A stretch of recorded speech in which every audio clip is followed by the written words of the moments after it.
Bonjour à toutes et à tous, bienvenue sur Les Orales, le podcast qui s'intéresse aux secrets d'éloquence de professionnels à Bordeaux et parfois au-delà. Chaque mois, je pars à la rencontre d'orateurs et oratrices du quotidien en quête d'anecdotes insolites, d'outils pratiques et d'une bonne dose d'inspiration pour vous faire aimer prendre la parole en public.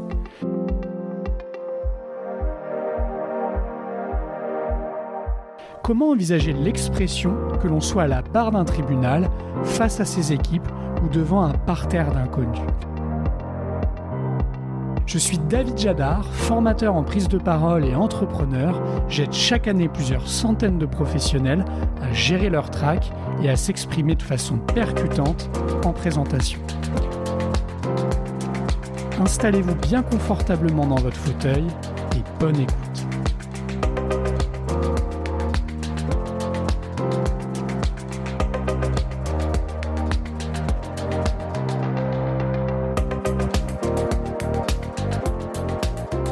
Peux-tu te présenter en quelques mots, s'il te plaît ?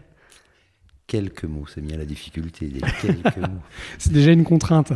C'est une contrainte, c'est surtout que quelques mots, c'est comme quand ta mère adolescente te disait ne rentre pas trop tard, ça ne fixe pas d'horaire, quoi. Je m'appelle Richard Perret et aujourd'hui, j'aime à dire finalement que je suis homme de spectacle vivant. Il y a quelques années, j'aurais dit comédien. Peut-être que dans quelques années, je dirais strictement metteur en scène. Mais aujourd'hui, je m'en tiens à homme de spectacle vivant parce qu'il m'arrive encore de jouer, de moins en moins, ou de plus en plus rarement. J'écris et mets en scène plusieurs spectacles depuis quelques années aussi, donc c'est ce qui occupe une grande partie maintenant de mon temps professionnel. J'enseigne l'improvisation et l'interprétation, tout simplement. En tout cas, notamment à l'école supérieure du Théâtre National de Bordeaux-Aquitaine, STBA, qui est l'école rattachée au TNBA. Et effectivement, le noyau commun de ces différentes activités, ou en tout cas ce qui, depuis 30 ans, est un fil continu dans mon travail, c'est le théâtre d'improvisation, ou la discipline improvisation. Et je fais exprès de dire d'ailleurs théâtre d'improvisation et pas improvisation théâtrale, parce que quand on dit improvisation théâtrale, et particulièrement quand on glisse dans le milieu amateur, mais pas seulement, aussi au niveau professionnel, parmi les comédiens professionnels, improvisation théâtrale, ça devient impro. Et quand on dit impro, c'est plus court, certes, mais on oublie complètement, voire on n'a plus du tout les notions de ce qu'englobe le mot théâtral. Et j'y tiens, on fait d'abord du théâtre, c'est-à-dire qu'on est vu des pieds à la tête, on a un corps entier sur un plateau devant des gens, et non pas, on ne fait pas uniquement du langage, parce que ça pourrait se faire à la radio finalement, comme on est là. Je pourrais faire une improvisation strictement orale, sur l'oralité, langagière ici. Ça n'a pas du tout le même impact, donc sur un plateau de théâtre, je peux tout à fait faire une improvisation sans ouvrir la bouche, sans dire un mot. Donc c'est du théâtre d'improvisation. Et ça, c'est le trait commun. J'ai démarré en fait cette discipline assez tôt, au sortir du conservatoire régional de Saint-Étienne, où j'étais. On m'avait dirigé sur un stage là-dedans. Mon prof m'avait dit, tiens, va voir, ça peut être intéressant pour toi. Et effectivement, je crois que j'y ai immédiatement, mais vraiment immédiatement vu le champ des possibles. Je me suis dit, mais c'est génial, on peut inventer du théâtre en direct, comme ça, tout le temps, et tous les théâtres, on peut tout inventer, on peut voir, on peut aller au-delà du théâtre même, on peut chanter, on peut danser, donc on peut inventer du spectacle vivant à l'infini. De cette invention, de cette inventivité, création permanente et en direct, est venue, ça a, je pense, touché ou correspondu chez moi à ce besoin finalement de créer, d'où la mise en scène ou la direction d'acteur à laquelle je m'adonne aujourd'hui. Et finalement, ça n'est que... je trouve ça assez logique dans le parcours. Et c'est bien ce qui me fait dire que dans l'improvisation théâtrale, j'aime la jouer. Je l'ai beaucoup, beaucoup fait. J'ai beaucoup été improvisateur et le suis encore. Mais ça m'a... très vite, j'ai été à la direction ou à l'accompagnement de création de compagnies de théâtre d'improvisation.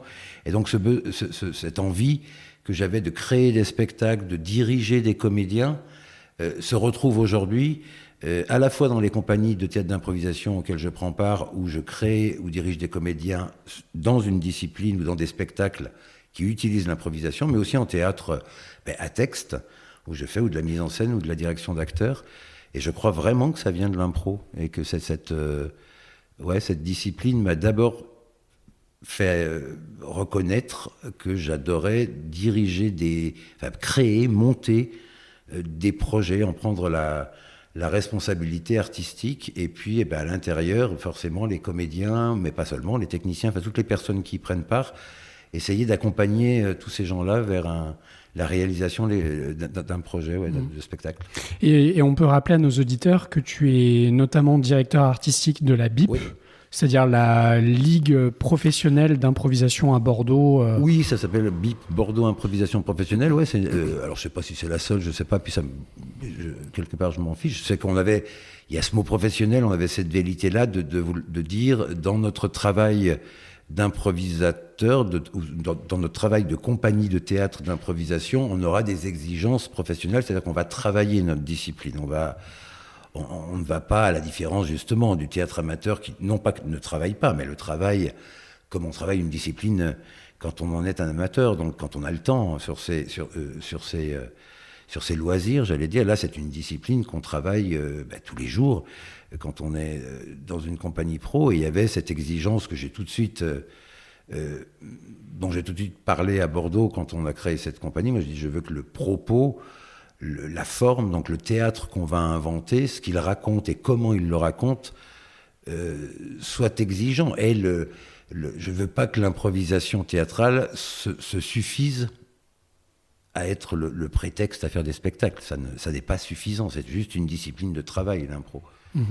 Quel regard portes-tu aujourd'hui sur l'improvisation théâtrale, sur le monde amateur en France, parce que tu as côtoyé beaucoup de ligues dans différentes régions en France, à Bordeaux, à Niort, je crois. Oui, à Lyon, à Paris. À Lyon, à Paris. Quel regard tu portes sur l'évolution de l'improvisation en France, comparé peut-être à d'autres pays ou d'autres... La France a cette densité associative, culturelle, qui est, je crois, unique, parce que le statut d'intermittent du spectacle le permet d'une part, parce que le parcours de la culture en France est très bien fléché entre le ministère, les directions, les DRAC, bref, tous les accompagnements, tous ceux qui permettent le spectacle public, mais aussi justement sa distinction, le spectacle privé, tout cela est très bien organisé et très bien identifié et identifiable. Et ça n'est pas étonnant donc que cette discipline qui ne demande rien à la base, ça ne demande pas d'apprendre des textes, ça ne demande pas de décors faramineux, de scénographie incroyable, de costumes, de choses, que cette discipline est essaimée parmi les amateurs, comme le théâtre à la base, mais là encore plus, d'autant qu'elle a ce côté très ludique, très inventif justement, et puis cet aspect aussi pédagogique ou oratoire, déclamatoire, qui a pu, je pense, séduire des amateurs au sens justement du loisir, mais aussi essaimer dans je me rappelle quand j'étais à Paris, on travaillait avec il y avait une ligue d'improvisation au barreau de Paris, c'est-à-dire que les avocats, cet art oratoire par excellence, avaient naturellement créé une ligue d'improvisation qui faisait des matchs d'impro, des spectacles d'impro. Et ça ne m'étonne pas que dans les universités, et puis, mais très largement, dans le milieu scolaire aussi, cette discipline ait eu des échos forts parce que improviser, ça c'est ma définition, c'est ce que je défends le plus, c'est l'affirmation de soi par la reconnaissance inconditionnelle de l'autre. C'est réagir à l'autre, c'est admettre la proposition de l'autre et réagir à ça, s'adapter, réagir. Donc, que ce soit des ados, que ce soit quels que soient les participants, le public qui va prendre part à cette discipline, qui va la jouer, elle travaille dans notre société, elle travaille surtout une société de l'écran, une société du virtuel, elle travaille dans la réalité de l'échange d'une façon comme nulle autre, je crois. Donc c'est je ne suis pas surpris, moi, que ça se soit répandu autant. Et puis, ce que je constate, en revanche, et c'est ma vigilance, moi, chaque fois que j'interviens en milieu amateur, c'est de rappeler que c'est une discipline théâtrale et pas seulement une discipline de l'art oratoire. Oui, on peut être hyper brillant, drôle, le roi de la répartie, de la punchline, tout ça. Ça ne fait pas de nous des acteurs, ça fait de nous des très bons chroniqueurs, si on faisait un parallèle avec la téloche aujourd'hui. Et moi, mon travail, quand j'interviens au milieu amateur, c'est de rappeler qu'on est d'abord un des corps, enfin un ou des corps, des physiques, des physicalités, des organismes dans un espace. Et à partir déjà, voilà, on te voit, on ne fait pas que t'entendre. D'ailleurs, je te vois avant de t'entendre, comme dans la vie. Comme dans la vie, quand vous croisez quelqu'un, quand tu rentres dans une boulangerie, t'es vu avant d'être entendu.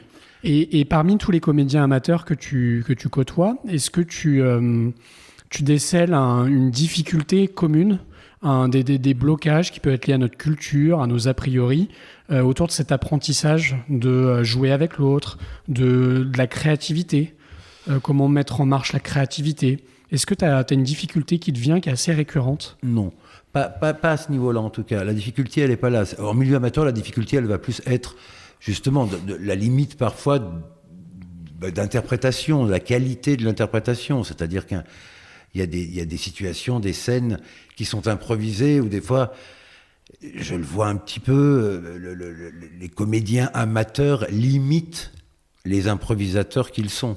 Et leurs improvisations sont limitées par la qualité de l'interprétation. Donc, est-ce que tu peux nous donner des exemples de ça? Les freins, ça va être, je sais pas, émotionnel, par exemple. Si tu joues une scène qui engage émotionnellement, qui t'engage au niveau de l'intime et qui va te chercher un peu loin. Donc souvent, ce sont d'ailleurs dans des scènes dramatiques, ou en tout cas qui touchent à des sujets, à des propos forts, engageants. Il peut y avoir des pudeurs, il y a énormément de pudeurs et de difficultés des fois à passer par-dessus. Et c'est pas pour rien d'ailleurs que la grande majorité des spectacles d'improvisation, notamment que je vois dans le milieu amateur, sont des spectacles humoristiques. C'est plus simple alors que la comédie n'est pas plus... Et pourtant, Dieu sait qu'au théâtre, elle est plus compliquée que le drame.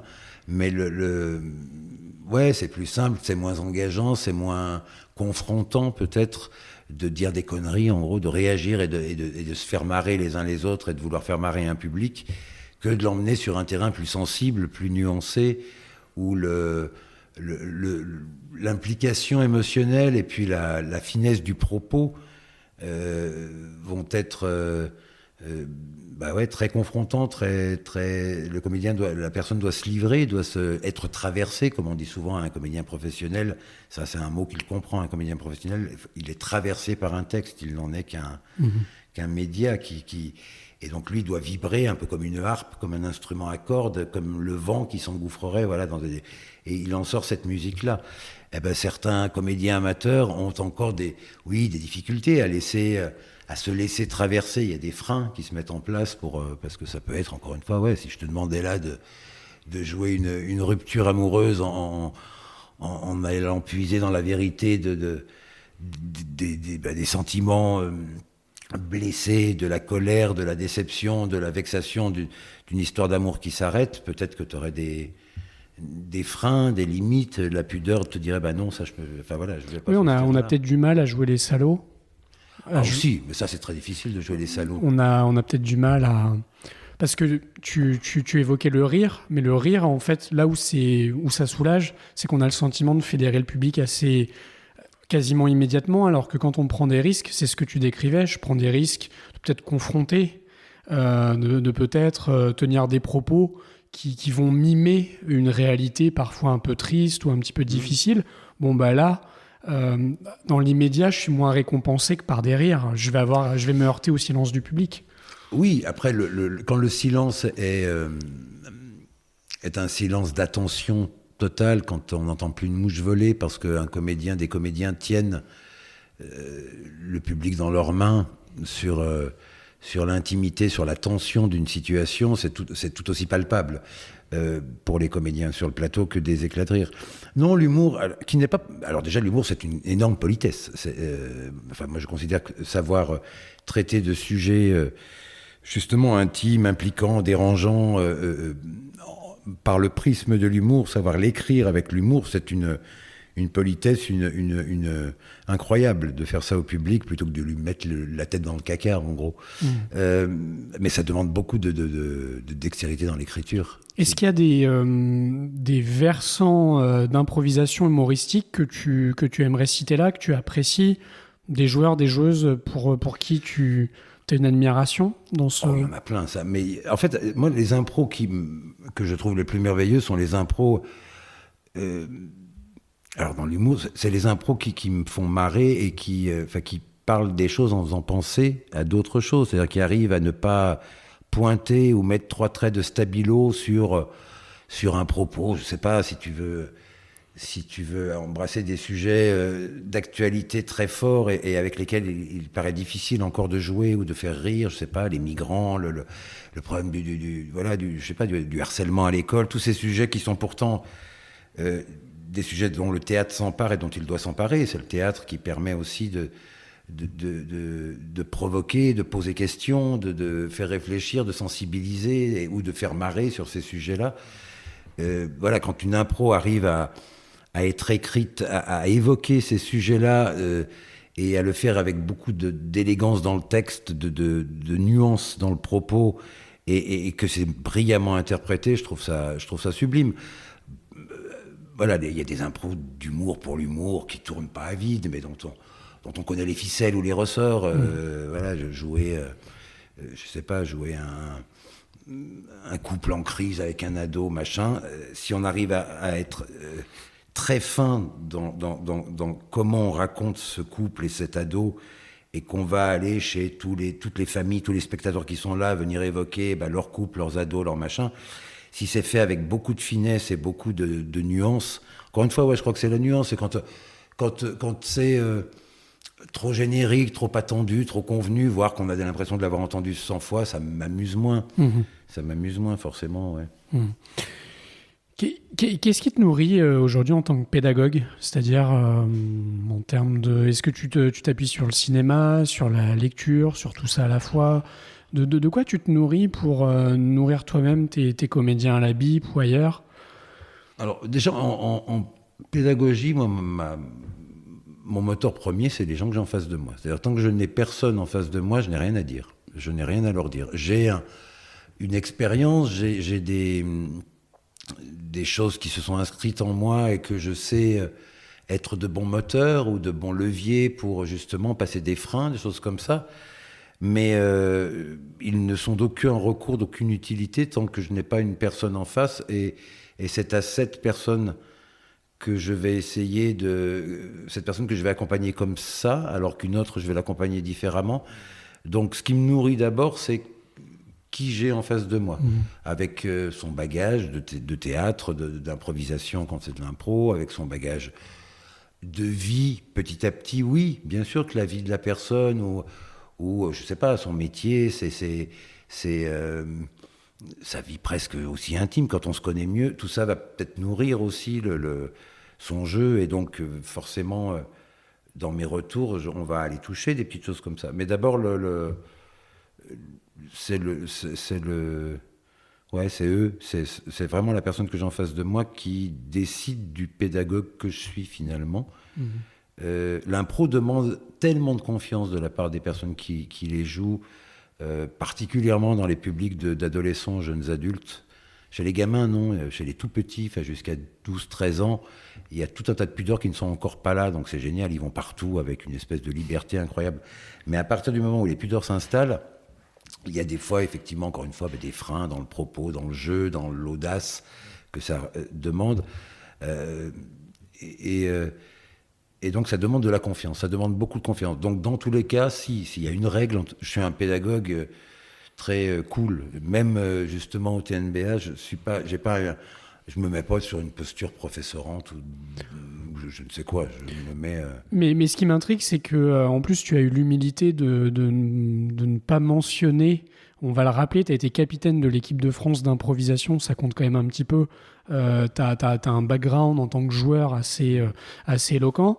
Ma question portait plutôt sur comment tu fais en sorte de ne pas, après toutes ces années-là, de te renouveler, de réaiguiser ton œil et de garder cet œil frais et nouveau sur l'improvisation.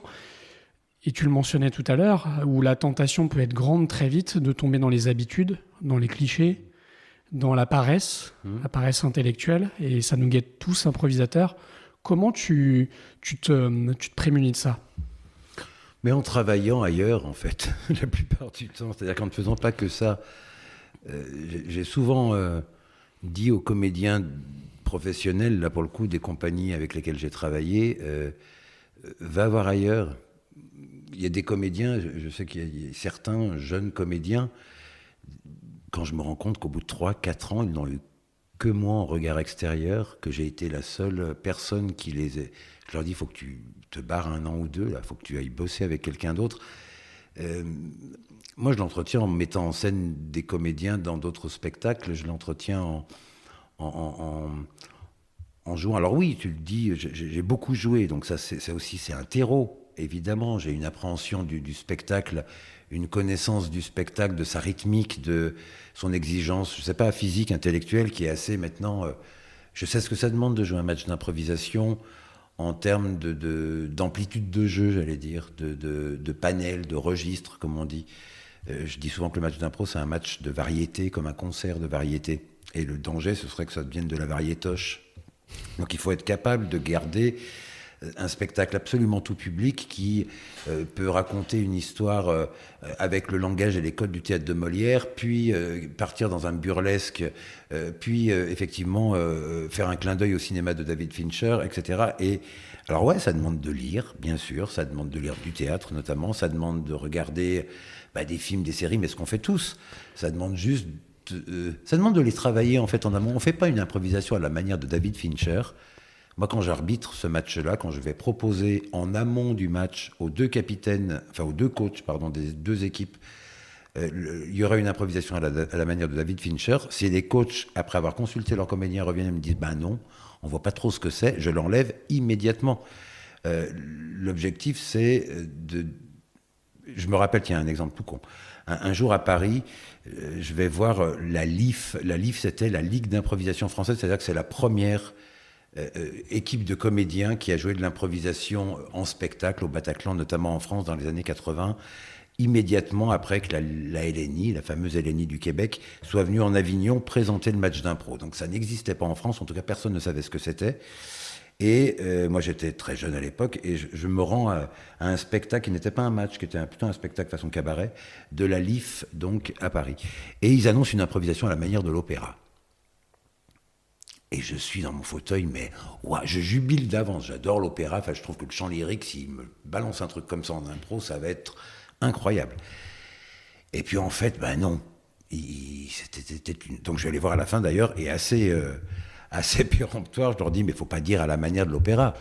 Dites à la manière du parodie de l'opéra par des gens qui ne savent pas chanter.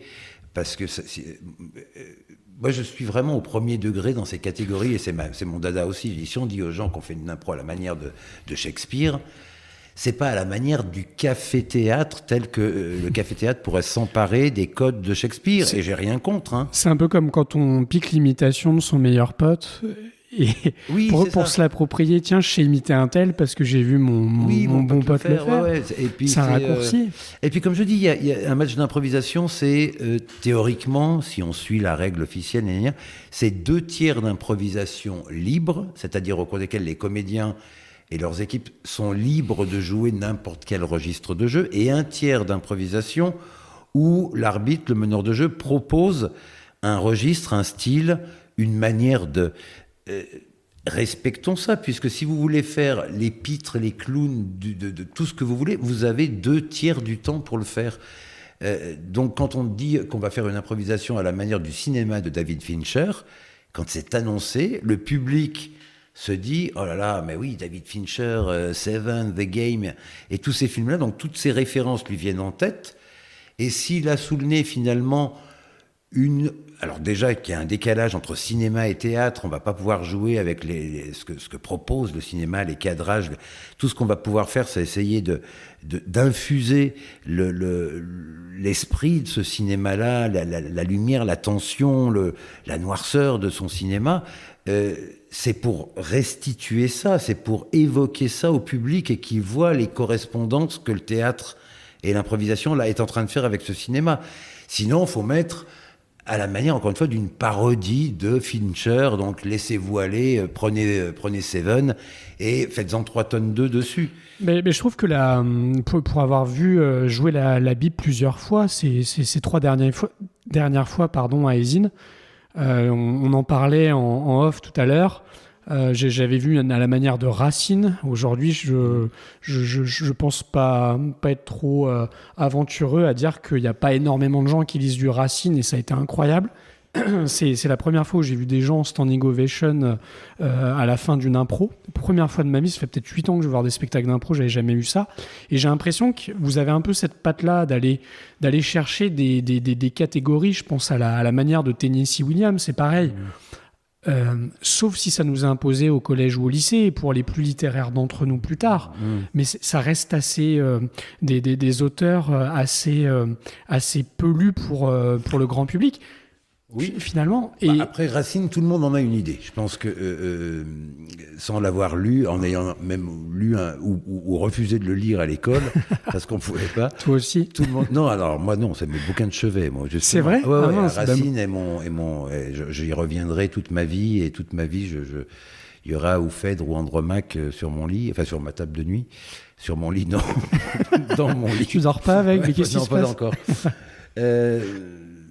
Tout le monde sait que c'est de l'alexandrin, en tout cas que ça rime, et tout le monde sait à peu près que c'est une tragédie, et une tragédie amoureuse a priori.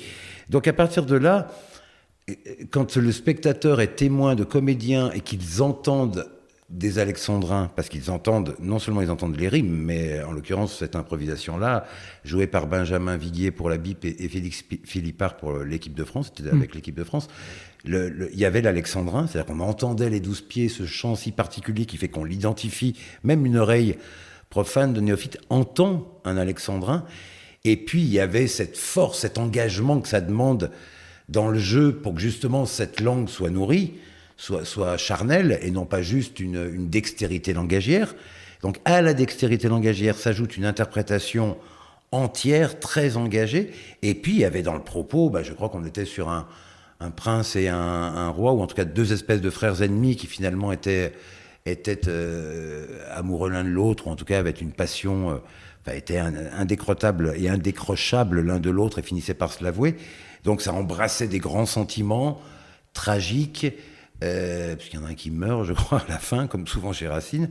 Donc tous les codes raciniens étaient remis sur le plateau au premier degré, c'est-à-dire qu'il n'y avait pas d'esbrouf, les comédiens ne s'économisaient pas, et je crois que le public l'identifie absolument et se dit merde, ils sont en train vraiment de faire des alexandrins. Donc la difficulté technique, simplement technique, langagière de Racine, additionnée à l'interprétation, à la qualité, à l'engagement que ça demande, plus la force du propos, les 3 sont là.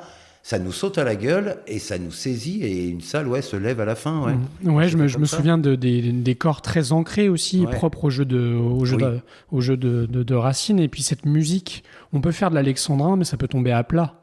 Il y a aucune prosodie, il y a aucune musicalité. Et là, il y avait cette musique. Oui, mais on a affaire à. Moi, j'ai beaucoup joué avec notamment Félix Philippard, étant moi aussi un grand adepte de l'alexandrin improvisé. Et après, on le travaille. Moi, je sais que je travaille encore beaucoup mes alexandrins improvisés. C'est-à-dire que faire des alexandrins, mettre la musique, comme tu dis, c'est une chose. Mettre un sens à la musique, c'est-à-dire faire en sorte que nos alexandrins veuillent dire quelque chose et que ça avance et que c'est encore autre chose. C'est encore une seconde difficulté. Donc, trouver la musicalité et le sens et le signifiant dans le propos, si tu le bosses, non seulement les gens vont dire putain mais c'est de l'alexandrin, et en plus waouh c'est beau, enfin ça raconte un truc, c'est fort, et ils le travaillent, et on le travaille, et tu disais à la BIP il il y a cette exigence, mais qui est là depuis le début. Ça fait 11 ans, 12 ans maintenant que la BIP existe. Et moi, j'en suis au départ qu'à la parenthèse. Je suis absolument pas à l'origine de sa création. Ce sont des comédiens et comédiennes bordelais qui faisaient partie déjà des différentes troupes d'improvisation qu'il y avait à Bordeaux et qui sont encore là pour la plupart. Ils avaient juste envie de se fédérer justement autour d'exigences professionnelles plus fortes. M'étant installé peu de temps avant sur Bordeaux, ils m'ont appelé. Et puis, moi, je leur ai dit, le seul intérêt, enfin en tout cas la seule envie qui pourrait me pousser à travailler avec vous, c'est que justement cette exigence-là, c'est-à-dire si c'est c'est un peu ça le souci de l'impro. Son souci, sa faiblesse, c'est qu'encore une fois, elle pourrait suffire à elle-même. Créer des spectacles qui, tu vois, en off, tout à l'heure, tu disais un mot, je t'ai pas repris parce qu'on était en off, mais tu me le dirais là, maintenant, je te reprendrai tout de suite. Tu as dit concept. Je déteste ce mot-là parce que justement, si un spectacle d'impro est un concept, il est un prétexte. Il est un prétexte à faire des sketchs improvisés. Et moi, ça c'est pas que ça m'intéresse pas, parce que j'en ai fait des formes de cabaret où finalement, on allait prendre un mot ou deux dans le public, ou alors on est déguisé en marin-pêcheur et on pêche des mots dans le public, ou on est déguisé en garçon de café et on prend le menu des mots dans le public. Voilà. Tout ça n'est qu'un prétexte in fine à faire des sketchs improvisés, et c'est très bien. Qui plus est, si on a une exigence, encore une fois, dans ces sketchs, dans le propos, dans l'écriture, dans la narration, dans l'interprétation, on a des très bons sketchs improvisés. Je préfère aujourd'hui, et c'est ce qu'on a fait avec la BIP, que l'improvisation devienne un outil de théâtre, comme il l'est dans tout un tas de créations de théâtre dit à texte. Les comédiens travaillent au plateau, des fois improvisent des choses, et puis avec le metteur en scène, on garde pas, tiens, oui, ça on va développer, non, ça on vire, c'est nul, ça sert à rien, enfin bref. Donc les spectacles, je me rappelle très bien, il y a quelques années, de gens qui me disaient « Oh là là, j'ai vu une affiche d'un spectacle de la BIP, c'était écrit et mis en scène par Richard Perret. » Je disais « Ouais ». Il me dit « Mais c'est pas de l'impro ». Je disais « Si, sur le plateau, ils improvisent. Mais ils improvisent dans le cadre d'un spectacle dont j'ai pensé, écrit les intentions. C'est-à-dire que c'est un spectacle qui va parler de ça, voilà le sujet, le propos du spectacle, voici sa forme. C'est-à-dire que c'est un spectacle. Combien de spectacles d'improvisation aujourd'hui tu vas voir, dis-moi, David, où tu peux déceler une création lumière, où tu peux voir qu'il y a eu une création de costume, c'est-à-dire où on ne s'est pas contenté de foutre un comédien, une comédienne sur un plateau en lui disant ouvre la bouche et improvise. Pour moi, un spectacle, s'il n'y a pas tout ce qui fait ses codes, tout ce qui fait la magie, comme on dit, du spectacle, à savoir les lumières, le son, la bande son, les costumes éventuellement qui vont avec, c'est se priver, ou en tout cas, qui plus avec l'impro, c'est s'en tenir au seul prétexte de j'improvise, donc ça suffit. Non, t'improvises, c'est super, on a un outil, un langage pour faire du spectacle. Maintenant, il reste à écrire, penser ce spectacle-là. Et d'ailleurs, à ce propos, je me souviens que tu étais arbitre de plusieurs matchs récemment, et c'est la première fois que je vois ça. Tu chorégraphiais presque ton rôle d'arbitre. On avait presque des fois des petits pas de moonwalk. Ouais, ouais, chorégraphie, t'es gentil. Ma question, tu la vois venir, c'est est-ce qu'il faut y voir une intention un petit peu de bousculer le décorum traditionnel du match d'impro, ou c'est purement... C'est même l'inverse, c'est pas l'intention de le bousculer, c'est l'intention de rappeler que l'arbitre est un des personnages de ce spectacle. Alors c'est un personnage qui a une fonction. Il a une fonction avec le maître de cérémonie et les deux coachs d'équipe quand il y en a, c'est de maintenir la dynamique du spectacle. C'est-à-dire, dans la création du match d'impro, c'est un spectacle nord-américain basé sur la rythmique, la dynamique du hockey sur glace. Donc, il faut avoir vu des matchs de hockey. Moi, le nombre de gens qui font de l'impro en France, et je leur dis, mais tu as déjà vu un match de hockey ? Est-ce que tu as déjà entendu l'ambiance qu'il y a dans un match de hockey ?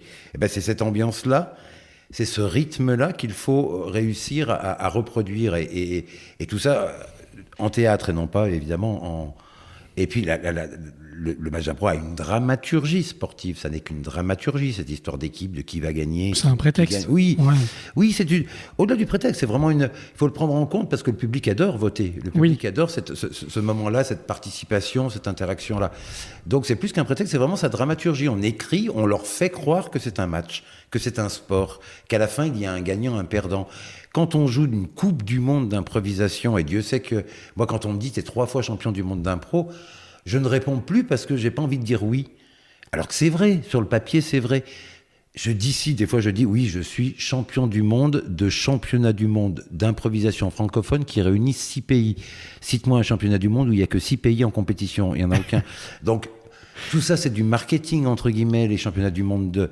Après, donc l'arbitre, pour en revenir à lui, c'est un des personnages comme le MC qui a une fonction particulière, d'une part, et la sienne, donc c'est de maintenir avec le reste du staff la dynamique du spectacle, et celle qui lui est propre à lui, l'arbitre, c'est d'accompagner les comédiens dans l'exigence artistique justement du jeu. C'est de leur dire attention, là, c'est en train de redescendre, ça pêche, je sais pas, c'est confus, c'est pas, vos intentions de jeu sont pas claires, les personnages sont là, c'est un cliché, on l'a déjà vu.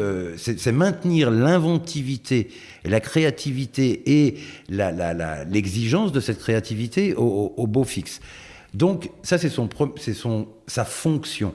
Mais tout ça, c'est porté par un personnage qui, comme le maître de cérémonie, a quelques inserts, de nombreux inserts, mais très courts. Un arbitre, un maître de cérémonie, ils interviennent dans le spectacle, ça doit être très court, il faut laisser un maximum de temps à l'impro pure. Et donc, dans ces temps-là, c'est un personnage qui intervient. Et alors moi, ça m'est venu comme ça, naturellement, de mettre un peu, à sautiller sur place, à taper du pied pour mettre une certaine, je sais pas, cette dynamique m'est venue. C'est ton amour pour la funk c'est ton amour pour la funk ou le disco. Ouais, mais pour la danse, j'avais fait de la danse, mais en tout cas il y a ce truc-là, ouais.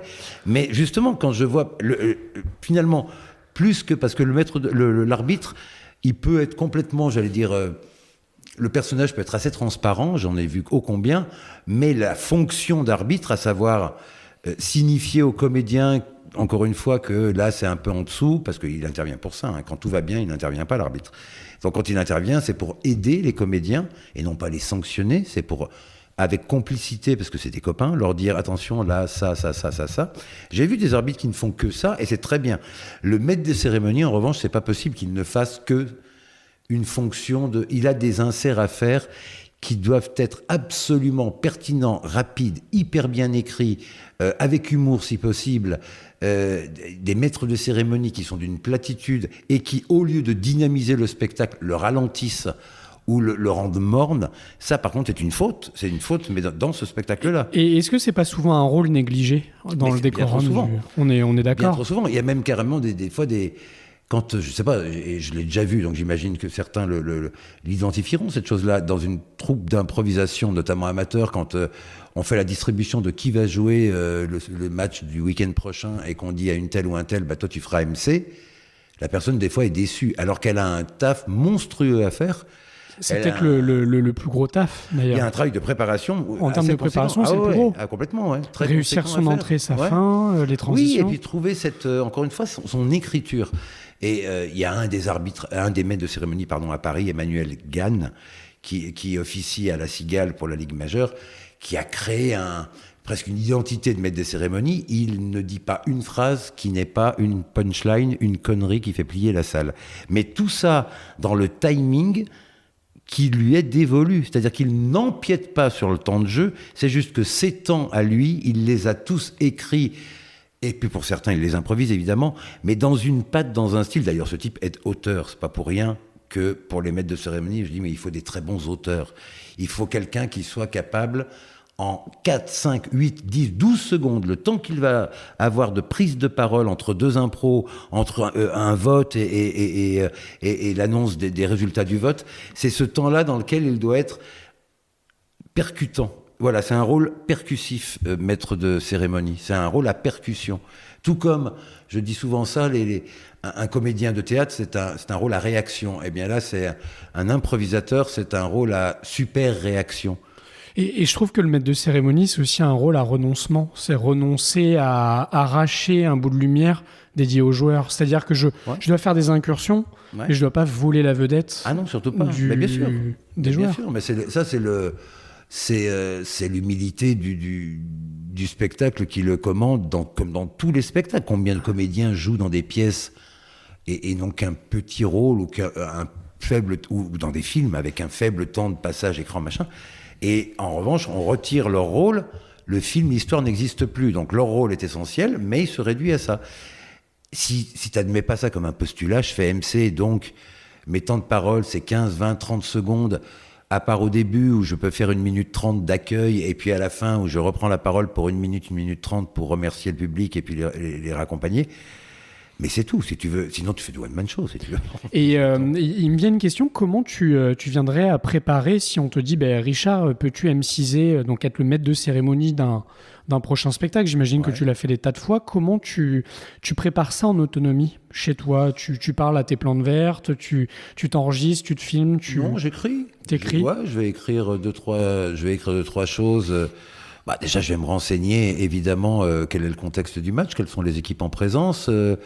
Si on me dit qu'il y a un comédien, une comédienne dont c'est le premier spectacle, c'est la première fois qu'il va jouer, je vais évidemment le noter et le mentionner. Si au contraire, on me dit cette comédienne-là va jouer son 300e match, je vais le mentionner. Donc je vais relever dans le contexte ce qui fait saillie, ce qui est remarquable et qui participe justement du côté spectaculaire.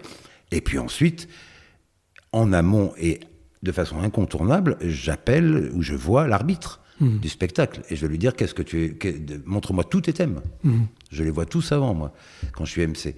Et de façon à avoir presque un petit mot, une réaction, même si je la note pas, mais je sais que je l'ai en tête, je sais que je vais dire ça. J'adore dire des conneries parfois, évidemment, quand je suis MC et qu'on me fait une impro à la manière de Shakespeare. Je me rappelle déjà combien de fois avoir dit que c'était un peintre bulgare, ou de corriger et puis de faire une correction qui était tout aussi fausse parce que les gens voient à peu près qui c'est Shakespeare. Mais sur Fincher, par exemple, là j'étais arbitre, mais si j'avais été MC, j'aurais rappelé évidemment quels sont les grands films de David Fincher et quelles sont surtout ses récurrences, ses thématiques, ce travail. Par exemple, rappeler... Et parce qu'il y a aussi des techniciens lumière sur un match d'improvisation qui improvisent de la lumière, et comme ils ont des couleurs à leur disposition, rappeler que les films de David Fincher sont tous noyés dans une lumière verdâtre et qu'ils travaillent sur des camailleux de vert, de gris, et ces verts urbains un peu sombres, un peu, voilà, pour que le technicien lumière s'empare de ça aussi.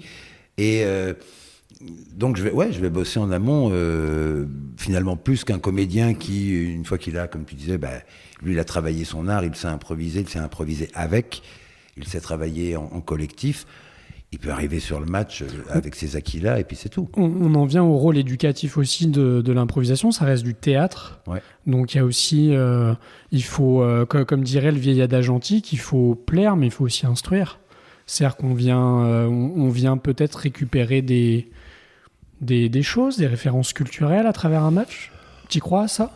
Moi j'ai l'impression qu'en venant voir la BIP, c'est un petit peu ce qui se passe. Si j'y connais rien à... C'est des clins d'œil, c'est des références culturelles et ça reste ça, c'est du clin d'œil. Capsules. Ouais, c'est-à-dire que justement, si je continue sur l'exemple de David Fincher, il faut surtout pas prétendre que le public qui n'aurait jamais vu un film de David Fincher va savoir ce que c'est en ayant vu une improvisation à la manière de David Fincher. Non, c'est au contraire parce qu'il en a déjà vu qu'on va pouvoir se permettre d'y faire référence et de faire un clin d'œil, et que cette référence, ce clin d'œil, soit au plus près de ce que notre imaginaire collectif, de notre culture, finalement notre pop culture, a retenu de David Fincher ou de Racine. Mais est-ce que tu crois que ça peut donner envie d'aller à la Fnac ou à Mola acheter un bouquin de Tennessee Williams ou de Racine? Peut-être. Ou d'aller regarder un des Fincher? Ouais, peut-être. Moi j'ai le sentiment. Peut-être, mais comme quand tu vas au théâtre et que tu vois une pièce, je sais pas, tu vas revoir, je sais pas, Georges Dandin de Molière, une pièce que peut-être t'as jamais lue de Molière parce qu'on lit l'Avare, on lit le bourgeois gentilhomme, on lit peut-être Tartuffe, le misanthrope, mais Dandin c'est peut-être plus rare, j'en sais rien, je dis des bêtises, peut-être que ça se lit beaucoup à l'école aussi.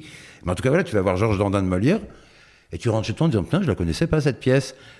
Ça me donne presque envie de la relire ou de relire un bout de Molière, mais oui. Et puis chez d'autres spectateurs, pas du tout. Ils sont venus prendre et puis ça, mais bien sûr, de la même façon que il y a les registres, mais il y a même tout simplement le propos. De la même façon qu'une improvisation, je ne sais pas, qui va traiter d'un sujet qui est en direct lien avec notre société, en direct lien avec notre actualité, va peut-être donner aux gens l'envie, non pas d'en savoir plus, mais en tout cas, ça va faire écho chez eux à, tiens, oui, ce sujet-là, tiens, actuellement, ben voilà, on a tous nos agriculteurs et européens de plus en plus dans les rues. Une improvisation qui s'emparait du sujet, c'est toujours délicat de s'emparer d'un sujet dont l'actualité est quotidienne et brûlante, là. Parce qu'il faut le faire avec une énorme connaissance du sujet. Là, pour le coup, ça, je suis intransigeant là-dessus. Je dis, ne venez pas réduire, déformer, mal informer, mésinformer même, au prétexte de faire de l'humour sur un sujet brûlant, entre guillemets. Ça, vous n'avez pas le droit. Pour moi, on n'a pas le droit. Il faut plus de tact. Ouais, il faut même. Plus c'est chaud, plus il faut du tact. Il faut beaucoup d'humilité et beaucoup de connaissances du sujet. Beaucoup de connaissances. J'ai un exemple même très précis à Paris d'une comédienne qui avait voulu jouer la maman d'un ado parti faire le djihad. Donc, autant dire un sujet on ne peut plus touchy. Et c'était, allez, je vais être méchant, mais c'était ridicule. Ridicule ce qu'elle en avait fait. J'étais allé la voir à la fin en lui disant, mais... Elle me dit, mais je me suis retrouvé, en fait, elle m'avait dit, elle était tout à fait déçue de ce qu'elle avait fait. Elle dit, je me suis retrouvé paralysé par l'ampleur du truc. Je dis, oui, je crois que tu ne peux pas t'emparer d'un sujet pareil si tu n'es pas porté par une forte connaissance d'eux. Donc, si tu n'as pas dans ton entourage ou toi-même, et puis des choses... le théâtre n'est pas là pour donner des leçons. Enfin, moi, je déteste le théâtre qui donne des leçons, et encore plus... l'improvisation, c'est-à-dire quelque chose qui n'a pas été pensé, travaillé, comme un texte de théâtre qu'on a pris le temps d'écrire, donc de penser. On ne peut pas se permettre, mais enfin, c'est même... oui, puis que ça ne devienne pas une tribune à chroniqueurs, comme on en connaît à la radio, à la télé actuellement. Non, et encore il pourrait y avoir une impro à la manière d'une chronique. On fait bien des impros à la manière du stand-up, qui est un humour qui souvent s'empare frontalement d'un sujet. C'est pas le souci. Ce serait de le faire sans avoir aucune connaissance du sujet en question. Et de fait de le déprécier, voire de mésinformer, enfin de dire des conneries dessus, mais qui sont à la limite du ouais, c'est dangereux, ou non, t'as pas le droit. Enfin, tu peux pas dire ça, c'est dégueulasse parce que c'est faux. Et tu ne le savais pas, bah tu fermes ta gueule sur le sujet. On en vient à une question. Moi, il y a une question qui me taraude, c'est un petit peu le travail autonome que pourrait faire un comédien ou comédienne improvisateur. C'est à côté des ateliers, à côté de... Est-ce que tu préconises peut-être un travail face caméra ? Comment t'encouragerais les comédiens à travailler en autonomie, à cultiver leur art ? Alors d'abord, en lisant du théâtre, en voyant du théâtre. C'est une chose... et du théâtre, pas du théâtre d'improvisation, du théâtre. C'est-à-dire qu'il faut voir différents registres, différents auteurs, différentes formes de théâtre pour justement... L'impro, c'est un champ des possibles immense. Tout est ouvert. Et en fonction des spectacles, on va se mettre des contraintes éventuellement que moi j'appelle des rails. C'est-à-dire qu'on va faire entonnoir de ce champ des possibles immensément ouvert, on va aller en entonnoir vers quelque chose. Si je te dis improvise-moi quelque chose, là tout de suite maintenant, ben, le champ des possibles est monumental. Si je dis improvise-moi quelque chose, déjà ça ne fera que ton improvisation durera 6 minutes. Déjà ça donne une idée, le temps te donne une idée du type d'écriture dans lequel tu peux rentrer en 6 minutes, parce qu'on n'écrit pas une histoire de la même façon en 6 minutes qu'en 2 minutes ou en 30 minutes. Donc si je te dis ça fait 6 minutes, je suis en train de te réduire le champ des possibles. Si je te dis, cette improvisation, j'aimerais qu'elle se passe dans une piscine publique. Je te donne un contexte ou un lieu, comme ça, bim, je réduis encore. Cette improvisation, j'aimerais qu'elle parle du rapport père-fils. Bim. Et de ces 3 éléments-là, je viens de réduire et finalement dessiner un rail. Donc la contrainte devient... et ça, par contre, c'est un truc, moi, que j'applique dans la vie. Il y a très longtemps que je prends bien, entre guillemets, les contraintes, que j'y vois presque un cahier des charges, un rail. Guide, ouais. un tuteur. Ouais, un tuteur, ouais.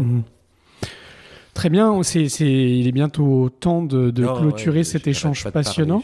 Il y a une actualité, je crois, fin mars, dont tu as peut-être envie de nous parler avec la BIP. Ouais, alors il y en a deux. Il y en a deux, pardon. Ouais, il y en a une avant, alors qui est hors BIP. C'est dès la semaine prochaine, mercredi, jeudi, vendredi, samedi, si je ne dis pas de bêtises. C'est Mine de rien au TNBA. C'est une pièce à 2 personnages, une mère et son fils, un rapport mère-fils. Une pièce vraiment de l'intime, sur la brutalité, la maladresse, la poésie aussi, de ce qu'on s'adresse entre une mère et son fils, de ce qu'on se dit, de ce qu'on se tait aussi, de ces secrets, de ces non-dits qu'il peut y avoir comme ça. Et comme j'ai eu le bonheur de faire la direction d'acteur sur ce spectacle, et que je l'aime beaucoup, voilà, il y a donc ce tout premier... Est-ce que vous allez le rejouer au-delà de la semaine prochaine ? Alors, sûrement, il y a des dates en cours, mais comme je ne suis pas dans la production... D'accord, donc spectacle Mine de rien. Ouais, Mine de rien, au TNBA à partir, il faut vérifier vraiment, mais je crois que c'est mercredi ou jeudi prochain jusqu'à samedi, donc de la semaine prochaine. Donc début février. Ouais, c'est D'accord. ça. Et puis effectivement, pour la BIP, le prochain le spectacle grand format, donc ce sera un match d'impro, et c'est le 23 mars à Isines, à la salle du Vigan, et on reçoit... Pour la seconde année consécutive, après une pause suite Covid et compagnie qui avait duré 4 ans quand même, on reçoit à nouveau la Ligue nationale d'improvisation du Québec, qui donc un peu comme on dit souvent, on reçoit la maison mère, ces gens qui font de l'impro. C'est enseigné à l'école chez eux, donc il y a vraiment, c'est une discipline culturelle aussi finalement, Molière chez nous, c'est l'impro chez eux presque. Un grand merci Richard pour ce moment passé ensemble, pour ta générosité au micro. Avec plaisir, merci à toi. Chers auditeurs, si vous avez aimé ce podcast ou si vous souhaitez découvrir d'autres personnalités à Bordeaux notamment, n'hésitez pas à vous abonner et à suivre donc le podcast sur les réseaux sociaux. En attendant, je vous dis à très bientôt.